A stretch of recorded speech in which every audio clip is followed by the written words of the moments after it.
Franklin D. Roosevelt once said, "Real estate cannot be lost or stolen, nor can it be carried away. Purchased with common sense, paid for in full, and managed with reasonable care, it's about the safest investment in the world." And real estate is what we do. This is the Realtors Radio Network. There's no sense in overcomplicating real estate. And if you're a first-time home buyer, an investor, or a real estate agent, you're about to get useful, practical, and smart advice on every facet of real estate. Welcome to the Realtors Radio Network. Now your hosts, Santos Garcia, Marcos Suarez, and Dawn McCullough.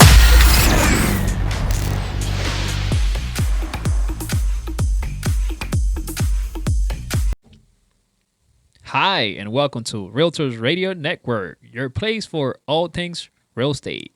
We are your hosts, Marcos Suarez, Dawn McCullough, and myself, Santos Garcia. Let's jump into today's episode about the benefits of home ownership. Oh, this is a good one. I love home ownership. I eat, breathe, and sleep real estate home ownership. Nice. Because you're an owner, but also because I'm an owner, but also I'm a realtor. Yes. And I know all the valuable benefits of owning a home. Awesome. So what would you say, right off the top of your head, what's the first thing that come to mind as far as, a benefit? The most valuable thing I think about it is building your own equity, right? So we oftentimes say, whose mortgage payment do you want to make, yours or your landlord's, or yours or someone else's, right? Yes, right. Whose equity do you want to build? Do you want to build your equity? Do you want to build someone else's equity? And look, sometimes there's good reason why people are renting up front, right? Maybe you're moving to a new area and you want to get to know it first before you make a purchase. But I think the ultimate goal should always be to purchase and own your own home, have that American dream, build your own equity.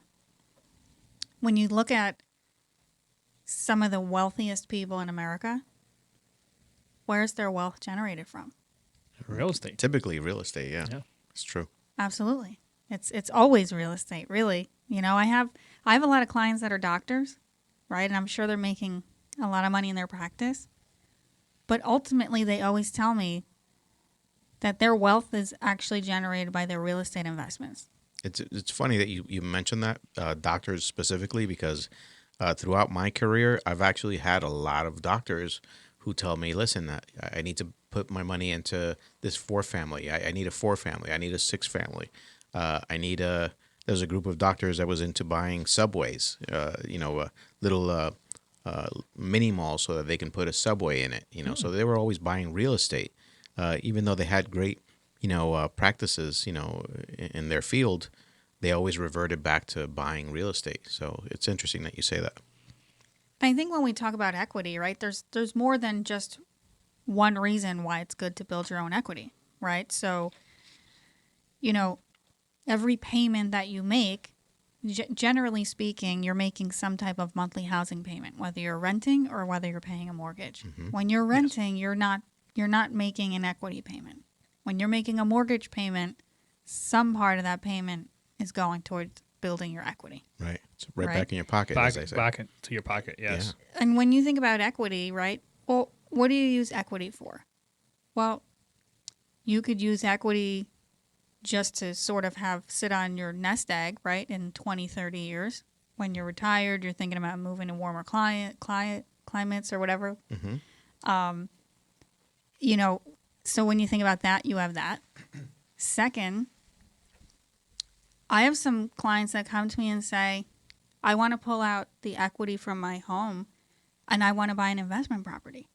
And that's a great strategy as long as it makes dollars and cents. Right. Right. So if you come to me and say, hey, you know what, I really want to take the equity out of my home and I want to go on luxurious vacations because I think the world is going to end, that's a bad strategy. Right. You don't want to use the equity in your home for negative investments. Right. I'm all for luxurious vacations, by the way, but not a good strategy to take the equity out of your home for something like that. But you can still do it if you have equity. Now, if you're renting, If you're renting, you don't have a choice. There's no equity there for you to take You the can't vacation. do it. Yeah. Exactly. But oftentimes I have clients that take equity out of their homes and they're just growing it even more by buying investment properties and renting them out and collecting rent.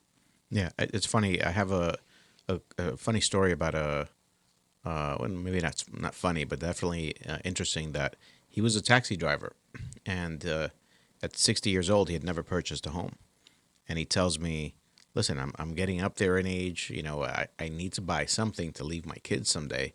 You know, could you please help me, you know, buy a home?" And I said, "Sure. You know, what are we talking about? You know, let's look at your down payment. Let's get you pre-approved. That's the first step. Let's see what your buying power is." And you know, turns out he has, you know, a decent amount of money saved up. He just doesn't have any real estate. So we got him his first property at a 3.5% down. Get him into that property. 2 years later, just 2 years later, he gets comfortable with this 2-family home, and he realizes I can afford to buy another one, and now I feel comfortable in actually managing this 2-family house. I feel like I became good at being a landlord. So I said, perfect. You know, let's see how much you have for your next property. Oh, no problem. I have the 25% down. I've been saving, plus what I had before, you know, left over from the first purchase. I didn't use up all of my money. I said, let's dive into it. Let's find you another property. Found him another property, and guess what? Within a year of that one, he realized, wow, the market's going up. I can pull the equity out of the first one and the second one and buy a third one. So next thing you know, this guy went from being 60 years old with no properties to being, at that point, he was like 63 and a half, almost 64 years old, approaching retirement age, and now has 3 properties. You know, in a short amount of time, this guy realized his American dream, you know, and it's like, don't wait until your life is nearly over to get started. You know, if you're 25, 30, 35, 40, there's so much opportunity for you out there to have a fleet of houses by the time you retire, you know. So having equity in your home can happen in a lot shorter time than you think. You just have to get started. So you're telling me that I can buy real estate and then take some money out of that property and then get another property? Yes. Equity, it's a beautiful thing. It's the best thing then, right? Right.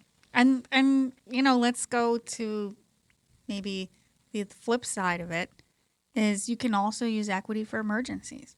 Right. And when I say emergencies, I'm talking about the, you know, break glass in case of emergency. I don't mean a vacation emergency or a new car emergency. You mean a vacation is not an emergency? Come on. It's not an emergency. It sounds like you have an experience with somebody that pulled out some equity to go on vacation. You know, some people really, there's a lot of people that really mismanage money, right? I see it all the time where people are buying fancy cars and all this kind of stuff, and then they don't qualify for a home, right? So I hope the car is so luxurious that they can live in it if it just costs them their ability to buy a house. But, you know, I think of emergencies like medical emergencies, right? They're real and they happen. Yeah.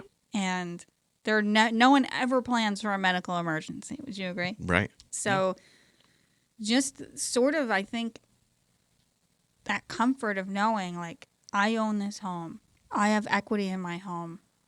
God forbid I have some type of medical emergency. I know I have somewhere that I can maybe grab some equity from. And I'm, you know, this is extreme, right? But it's still comforting to know that you have that there. And it's on top of that, you're building your wealth. If you look at, you know, how many people own multiple properties and, you know, their wealth is really built by real estate investments. Whether it's real estate investment trusts, which will be another topic Yeah. in the future, and you know, or whether it's you're buying the properties yourself. And listen, you don't necessarily have to buy a property, you know, to become rich overnight. It's not, you know, that's not the idea. The idea is that between time and your tenants paying, you know, the part of the mortgage, you know, if you're living in it, your tenants will help you pay this mortgage off, you know, and time will definitely be on your side because, you know, all of this interest that's being gained is being paid by the by the tenants, I should say, and you as a landlord are benefiting from all these years of this tenant being there. Some tenants will stick around for 30 years, believe it or not. I've run into properties in different parts of New Jersey where the tenants have been there 40, 42. The most I've ever seen someone paying rent for was 54 years. Oh, wow. In a single place, never moved. 54 years in a property. I mean, this guy paid this property off twice for the Wow. All that landlord. equity. Yeah, Right. Imagine that. So, time will take care of a lot of the equity that's being built up for you, and God isn't making any more land, right? It's just going to keep appreciating because there isn't this super abundance of land left. At some point we're going to have to build houses where the driveways used to be, right in between the other houses. Oh boy. So it's important to own now, to buy now, or you're going to end up paying more later. That's right. That's right. And I think, when I think of home ownership, right, I think of, your monthly payments and you owning the home and, just being in control, right? We're in a market right now where rents are going up like crazy, right? They're increasing. And, Drastically. we have some landlords that say, well, the lease is up and I know I can get more money from somebody else. Yes. So they don't want to renew a lease and they want to, the rents are just going higher and higher and higher. And when I think about that, imagine if you're renting, right? If you move in and there's all these extra fees with renting and things like that, and you move in and after 1 year, for whatever reason, it doesn't work out and you've got to move again, moving costs, that's not easy. Sometimes just the wear and tear, whether it's physically, mentally, or whatever, or financially, it's not easy to move. If anybody says it's easy to move, the only easy move is when you move out of your parents' house, right? And you have nothing to move. Right. But aside from that, after that, it's like you've accumulated things. If you have a family that's involved in your move, these are stressful situations. So when you own, it's a whole different ballgame, Yes. right? I remember I had past clients of mine, great people. They had rented their whole lives. And they were in their 50s, and they came to me and they said, listen, we have to move because our landlord is going to be selling the house. And they said, listen, we know where we want to live. They wanted to rent something. And they said, but we need a guarantee from the landlord that they're not going to, we want the lease to say they're not going to sell it for 20 years. And I said, listen, that's not realistic, right? Yeah. If I'm the landlord, I may not have any intentions of selling it. But sometimes people relocate. Maybe they don't want to keep that property. Maybe they have a financial hardship and they have to sell that property. I don't think anybody's going to guarantee that. And I had a really long conversation with them and I said, you know what? This same condo that you want to rent, if you bought it, first of all, their payment would have been less and it would be theirs. They were concerned about if one spouse passed on, would the other be able to afford it and all this kind of stuff. And they called me back and they said, thank God for that guidance that you gave us. Our condo's paid off. In 10 years, they paid it off and they own it and that's theirs. And the comfort they have knowing, God forbid, one spouse passes on, that the other is going to be fine, that's their home. They said, we just can't even believe the comfort and peace of mind that we have in that. There's something to be said for, the, what do you call that? Just having something that it's your own. Pride of ownership. It's Of course. It's an amazing feeling to know that you own that place. You're not going to get kicked out. Your wealth is being built up just by time. You're secure, and that feeling of you can sleep, soundly because no one's asking you to move out. No, no one's asking you to move out. Yeah. And sometimes just even the decor, right? There's some things that you might want to do that you might not be able to do in a rental. Right. That's whether true. it's from hanging a TV on a wall, right? Some landlords say, I don't want the mounting brackets on the wall. I don't want the gonna holes. I don't right. want the... It's going to leave too many holes. And some places don't even the or- painting. I've seen places where the previous tenant ruined it for everybody else because they painted something so unbelievably bright that it took the landlord like 5 or 6 different coats to be able to cover it up after for the next tenant. So they said, from now on, you can only paint, everything's in white. Don't change any colors. Don't add anything. Don't do anything to this. And now, you're like, I love this place, but I can't paint. I'm not sure if I should move into this one. And you're forced to be making decisions based on, cosmetic stuff instead of, so if you're used to renting, then maybe it's for you and you're fine with being told what to do. But if you like some autonomy and you like to, do things for yourself and you want to have your own identity in your home, you better own whatever it is that you're, wherever it is you're going to live. Yeah, if you want to have a pet, some landlords don't want pet. I was just thinking that for our furry friends, if you have a pet and you're renting, it is very, very difficult. And I'm sure, like you mentioned before, Marcos, somewhere down the line, someone's ruined it for somebody. Absolutely. Right? Yeah.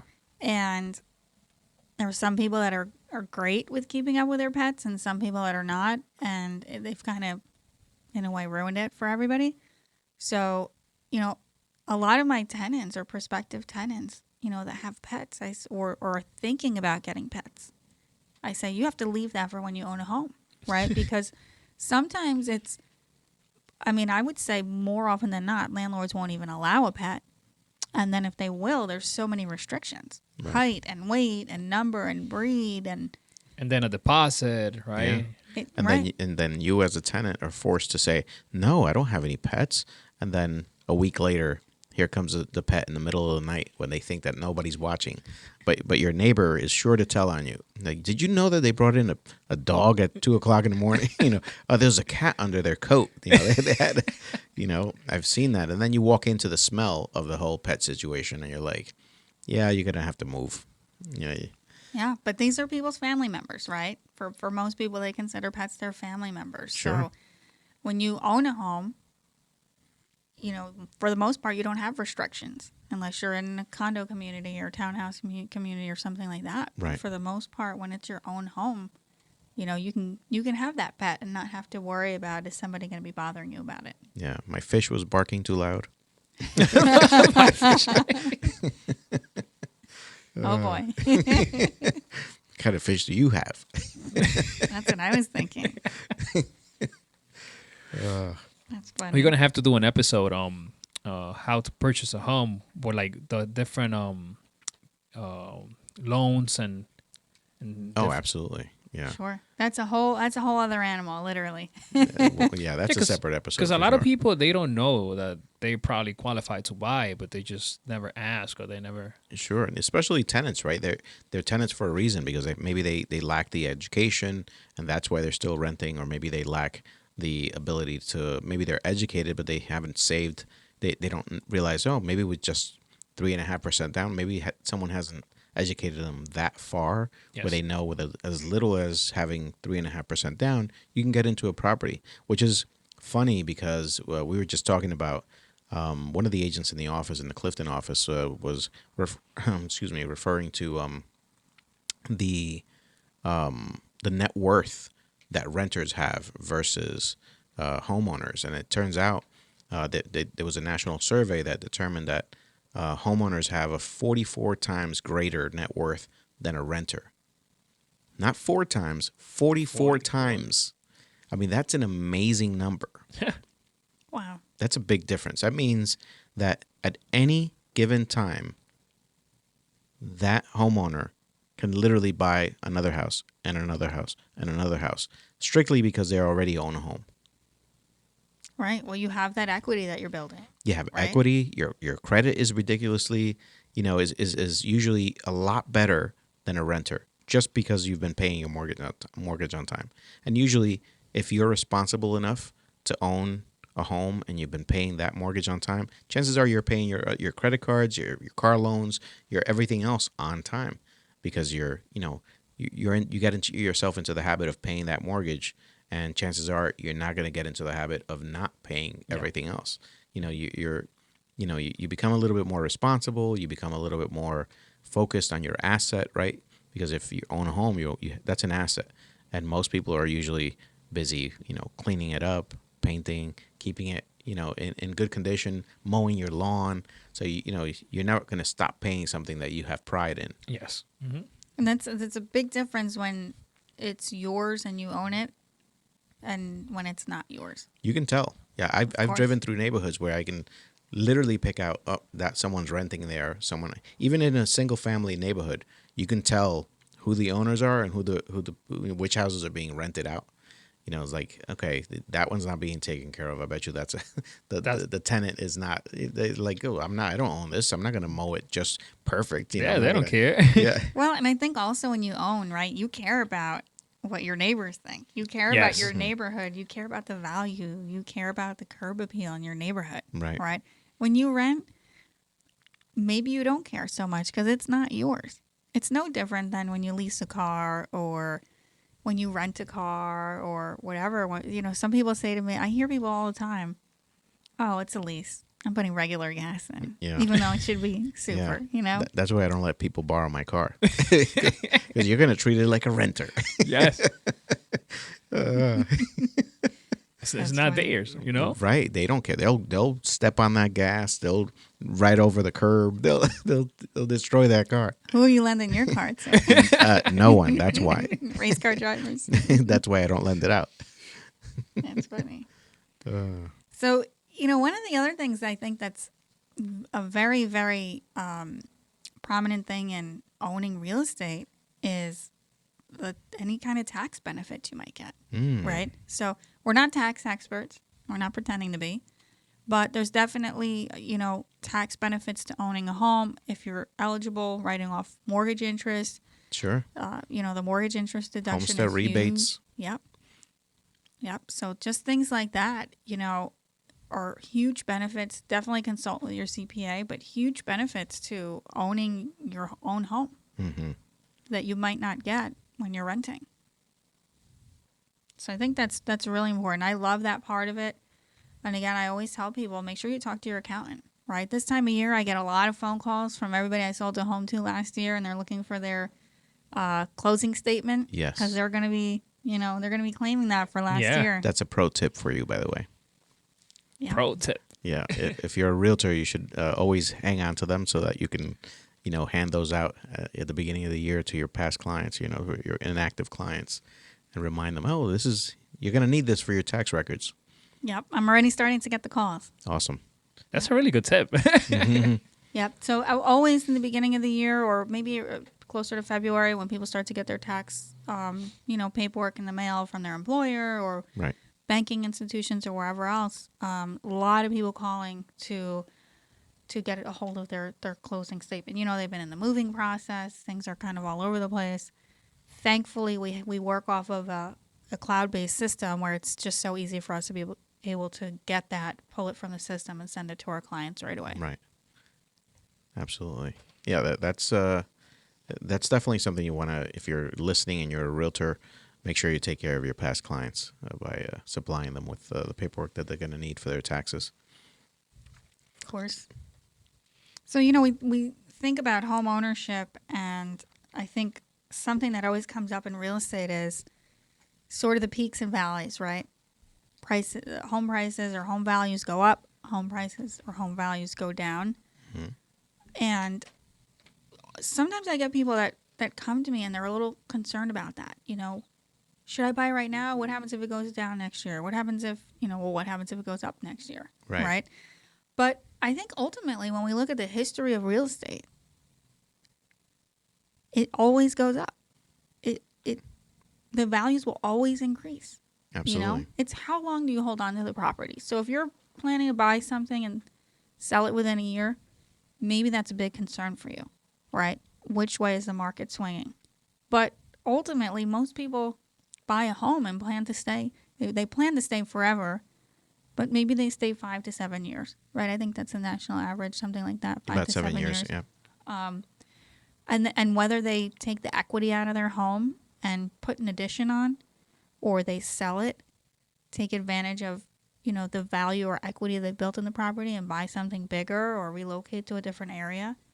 But you don't have that if you're renting. You're not building that equity. Right. Right. So, I mean, I think about that all the time, and I get that question all the time about, which way home values are going. And when is it the right time? When is it the right time to buy? Should I buy right now? You're walking around with that crystal ball? I am. You know the future? She knows the future. It's funny because I was talking to someone else about home ownership, and I asked them, listen, you don't own a home yet, and then you're walking around saying how much you want to buy a house, how much you want to buy a house.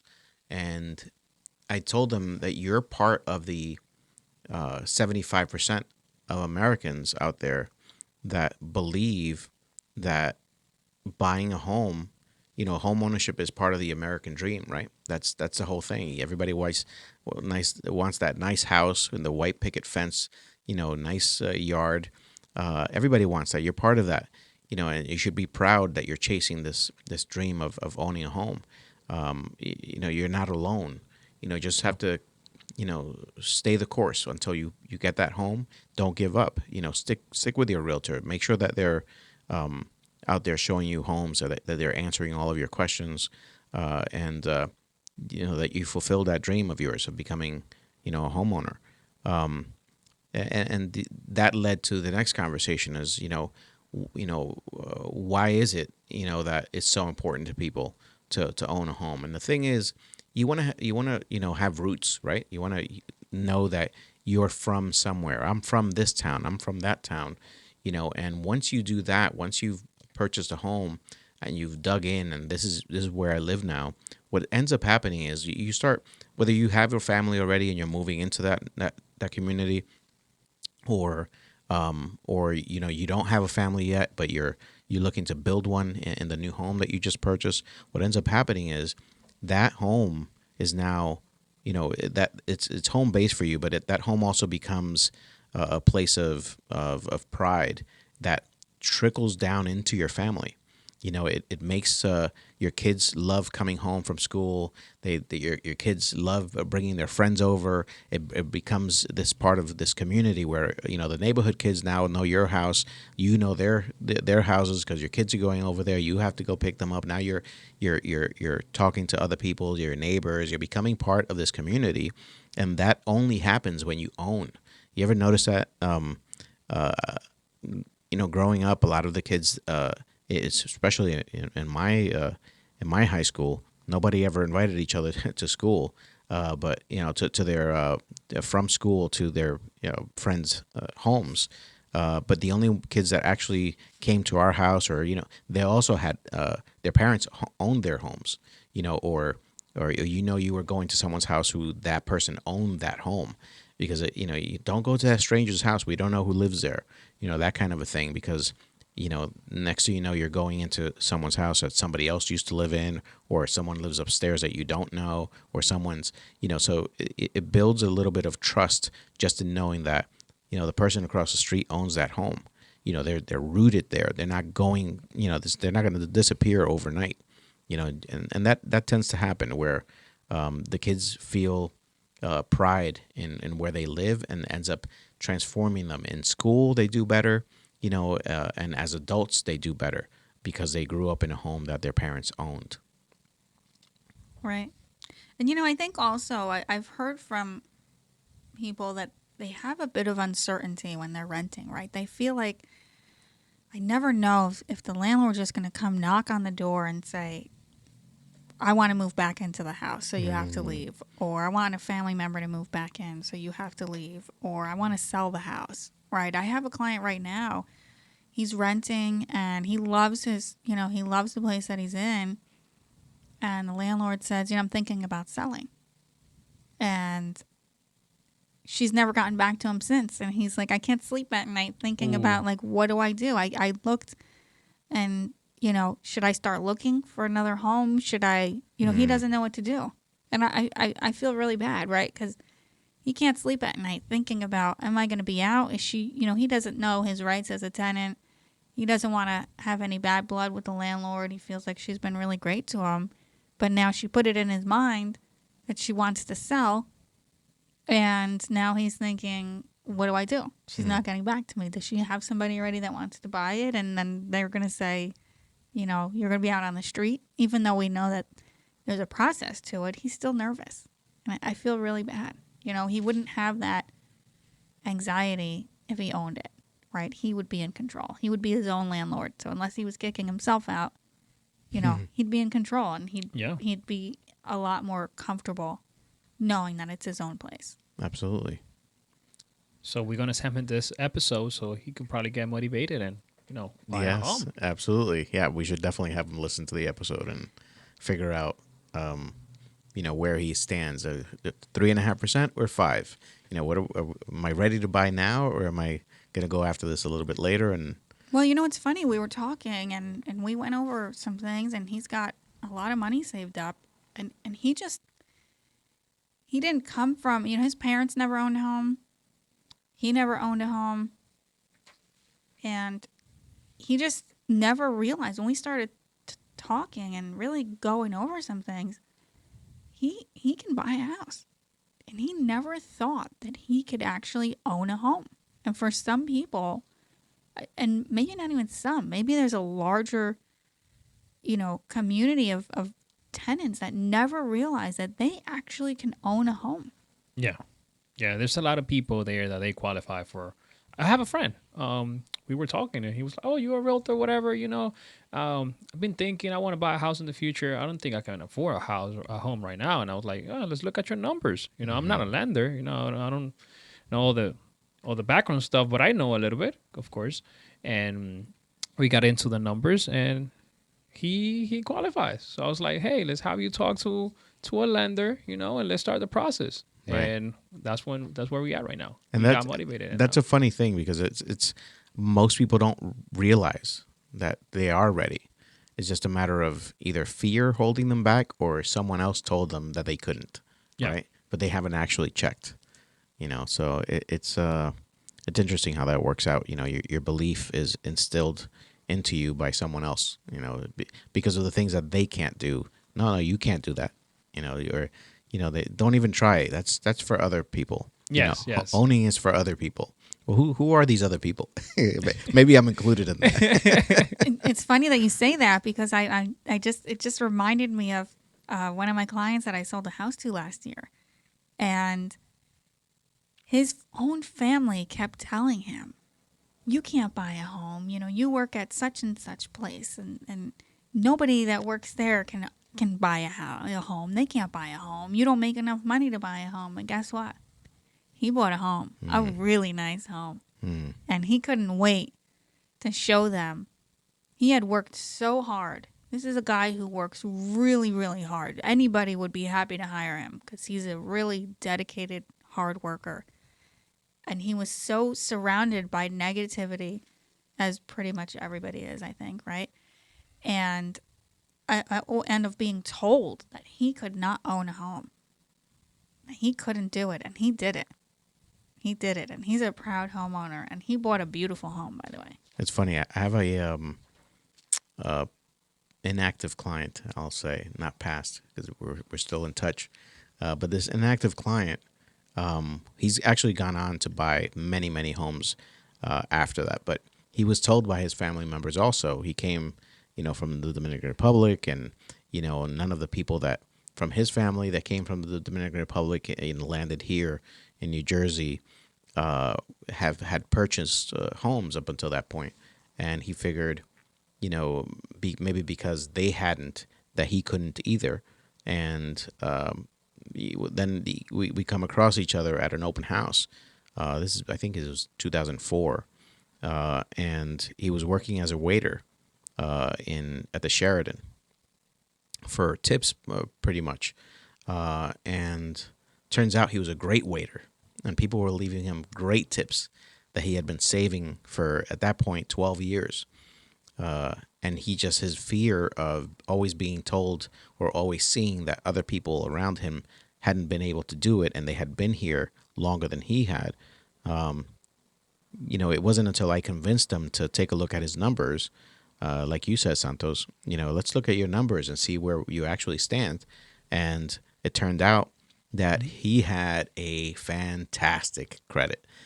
He thought he had like a 600 credit score. When we looked it up, he had 805. Ooh.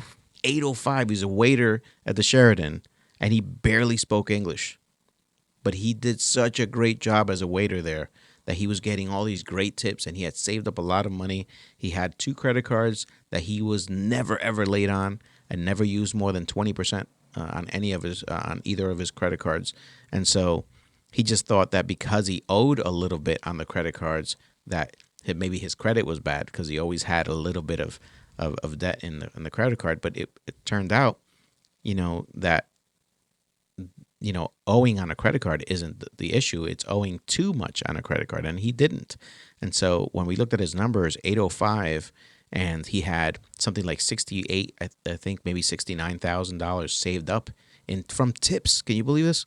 From tips. Wow. Like, He must you're have more than provided good qualified. service. He did. He was That's an great. excellent way. I actually made it a point to go see him at work, and I sat there in that restaurant there, and he was fantastic with everyone. Now, he didn't single anybody out to be nice to. He was nice to everyone.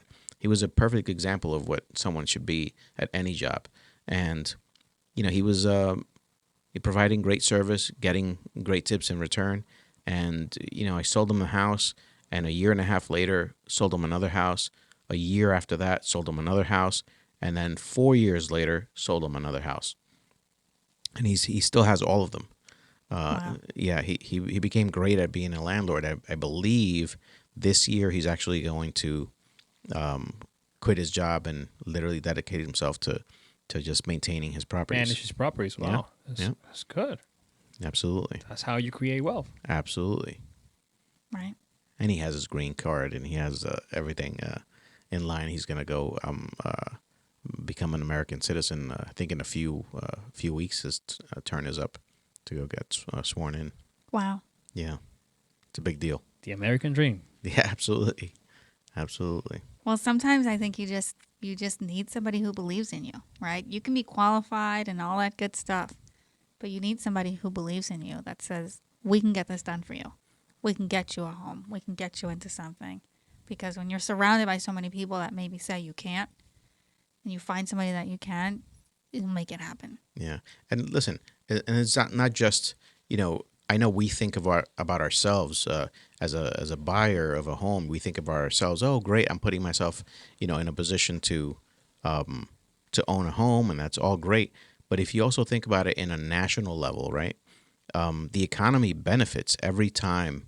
The local economy benefits every time someone purchases a home. But as a whole, the economy gets better because now you're feeding this mortgage company that's a national company. Now you're also feeding the realtor who's helping you out. Now you're also feeding that loan officer who's helping you out. Now you're also feeding the painter that you hired to paint your house. You're also feeding the moving company that you hired to move your things from one place to another. You're hiring a whole slew. Usually about 27 other industries are influenced by you purchasing a home. Whether you realize it or not, Home Depot gets very happy when you buy or sell a home. Lowe's gets very happy when you Yes. buy or sell a home. Of course. All of these companies benefit from that one purchase, one sale or one purchase. And so you're actually helping out the economy every time you invest that way. So, we look forward to helping the country grow, the state grow, our local communities grow. And as a realtor and broker for many, many years, I definitely appreciate it when I see my agents in my office out there helping all these families fulfill their dreams. So thank you for listening to us on this home ownership podcast.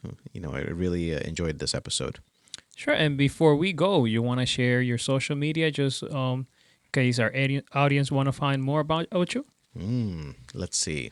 I would say my Instagram handle is at Marcos_NJ Broker. So that's me. And if you want to, keep in touch with our radio show via Instagram, you can reach out to the Realtors Radio Network That's our handle there. How about you, Dawn? You have your Instagram ready, or are you still working on it? I'm Instagram ready at Dawn Sales NJ. Okay, for me, it's Santos. I have to check that out, but I think it's Santos Real Estate G. I have to double check that. I'm working on it. You know what the funny part about that is that it's like being asked what your phone number is. You don't call yourself all the time, so sometimes you forget. Exactly. That's funny. You know what? I'm gonna double check real quick and That is funny. and see. So okay, it's Santos G Real Estate. Yeah, there you go. Okay. So, thank you for listening. This is Realtors Radio Network signing off. Keep an ear out for the next episode of the Realtors Radio Network, where Santos Garcia, Marcos Suarez, and Dawn McCullough share their wealth of real estate knowledge. We hope you've enjoyed the show. Make sure to like, rate, review, and share. Find us on social media at Realtors Radio Network. See you next time on the Realtors Radio Network.